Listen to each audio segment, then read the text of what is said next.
जल्दी ठीक होना है तो तुम्हें ज्यादा से ज्यादा आराम करना चाहिए राघव। अगर हिलोगे तो कंधे की हड्डी ठीक से बैठ नहीं पाएगी। जिस तरह का तुम लोगों का काम है उसके लिए शरीर को पूरी तरह से फिट होना चाहिए। मैं जानता हूं तुम्हारे लिए यहाँ लेटे रहना बहुत मुश्किल है, लेकिन इस वक्त ये जरूरी है। विक्रम के छुट्टी के दिन अपने माता पिता के साथ बड़े सुकून से बीत रहे थे। मधु रोज उसकी पसंद का खाना बनाती। गांव की औरतें भी अक्सर कुछ न कुछ पकवान ले आती थी। अपने छोटे से गांव के लिए विक्रम वहां का सबसे बड़ा और खास आदमी बन गया था। सिर्फ उसके माँ बाबा को ही नहीं बल्कि पूरे गांव को उस पर नाज था। वो भी तब जब वो विक्रम की बहादुरी के असली किस्से तो जानते तक नहीं थे।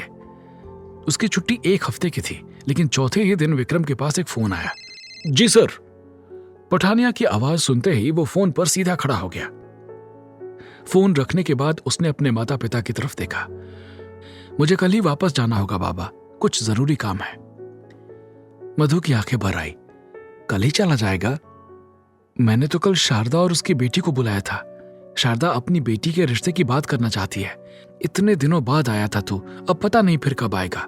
तेरी शादी हो जाती तो हमें तसल्ली हो जाती कि बेटे का घर बस गया। विक्रम ने मधु को समझाया, फौजी की नौकरी ऐसी ही होती है माँ। रही बात शादी की तो उसका अभी वक्त नहीं है, पहले मुझे बहुत से काम करने हैं। उसके पिता ने उसकी पीठ थपथपाते हुए कहा, तू जा बेटा, देश की रक्षा से ज्यादा जरूरी कोई काम नहीं है। मैं तेरी माँ को समझा दूंगा। अगले दिन सुबह की बस से विक्रम दिल्ली के लिए रवाना हो गया। स्पेशल ब्यूरो के ऑफिस में पठानिया और रमन के साथ 2 और आदमी विक्रम का इंतजार कर रहे थे। आओ विक्रम, तुम्हें छुट्टी के बीच में बुलाना तो नहीं चाहते थे, लेकिन हमें एक सीक्रेट सूचना मिली है और हमें फौरन एक्शन लेना होगा, पठानिया ने बताया। रमन ने दोनों आदमियों से विक्रम का परिचय करवाया। ये हैं एजेंट मनीष और एजेंट कार्तिक। इस बार तुम्हारी टीम में ये दोनों तुम्हारे साथ होंगे। विक्रम को थोड़ी हैरानी हुई। शांतनु और बाकी सब? रमन ने कहा, नए मिशन के लिए तुम्हें गोवा जाना है। ये दोनों उस इलाके से अच्छी तरह वाकिफ हैं। विक्रम को बाद में पता चला कि मनीष और कार्तिक फौजी नहीं बल्कि गोवा में आम आदमी की तरह रहने वाले ब्यूरो के एजेंट्स थे। पठानिया ने आगे कहा, और इस मिशन में टीम लीडर हैं।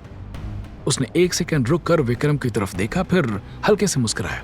एजेंट करिश्मा। नाम सुनते ही विक्रम के दिल की धड़कन तेज हो गई। उसने सोचा तक नहीं था कि उसे इतनी जल्दी करिश्मा के साथ किसी मिशन पर जाने का मौका मिलेगा। विक्रम के चेहरे की चमक और आंखों की उत्सुकता देखकर पठानिया ने बताया, करिश्मा कल रात ही दूसरे मिशन से वापस आई है, इसलिए वो आज शाम तक यहां पहुंचेगी। तब तक रमन सर तुम तीनों को इसके बारे में डिटेल्स देंगे। ब्यूरो का एक एजेंट जो असल में पुलिस अफसर था, काफी वक्त से एक आतंकवादी गिरोह में उनका आदमी बनकर रह रहा था। उसने सूचना पहुंचाई थी कि गिरोह ने दूसरे देश से हथियारों का बहुत बड़ा ऑर्डर मंगाया है जो समंदर के रास्ते देश में लाया जाएगा। उसका अंदाजा था कि गोवा आने वाले एक क्रूज शिप पर छुपाकर ये हथियार आएंगे और गोवा से थोड़ी दूर पर इन्हें मछली पकड़ने वाली एक नाव में डाल दिया जाएगा। नाव को समुद्र तट के किसी छोटे से गांव में ले जाकर गैंग के आदमियों को हथियारों की डिलीवरी दी जाएगी। रमन ने उन सबसे कहा, आने वाले दिनों में जितने भी क्रूज गोवा आने वाले हैं उनका पता लगाकर हमने अपने आदमियों को उन पर नजर रखने को कहा था। हमें पता चला कि इस पूरे महीने में सिर्फ एक जहाज यूरोप से आएगा। आज शाम को वो जहाज गोवा आने वाला है। जब तक तुम लोग गोवा पहुंचोगे हमें पता चल जाएगा कि उनकी बोट कौन से गांव जाने वाली है। उस बोट को हर हाल में कब्जे में लेना होगा। यह हथियार आतंकवादियों के हाथ नहीं लगने चाहिए। नहीं जाने देंगे सर। उनकी बोट तक उनसे पहले हम पहुंच जाएंगे, मनीष ने सशक्त आवाज में आश्वासन दिया। कार्तिक ने उसी जोश के साथ कहा, इन आतंकवादियों के मंसूबे कामयाब नहीं हो पाएंगे सर। रमन ने तीनों की तरफ देखा। तुम तीनों ने अपने आप को पहले भी साबित करके दिखाया है। मुझे तुम पर पूरा भरोसा है। अपने देश को इन हथियारों से फैलने वाले आतंक से बचाना अब तुम्हारा काम है। तीनों ने एक साथ कड़क सैल्यूट मारा और एक आवाज में कहा, यस सर। शाम के 4 बजे थे जब उसे दरवाजे पर किसी आहट का एहसास हुआ। विक्रम ने जैसे ही मुड़कर देखा, दरवाजा खुला और करिश्मा कमरे में दाखिल हुई। तो आखिर तुम मेरे साथ मिशन पर आने के काबिल बन ही गए।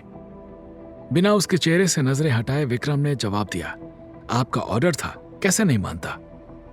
अपनी खुशी को जाहिर किए बिना करिश्मा ने उसके सामने रखे सामान को देखा। गोवा के बारे में पढ़ रहे हो? अच्छी बात है। जब तक पूरी जानकारी ना हो तब तक किसी काम को अंजाम देना मुश्किल होता है। जानकारी तो मुझे आपके बारे में भी नहीं है।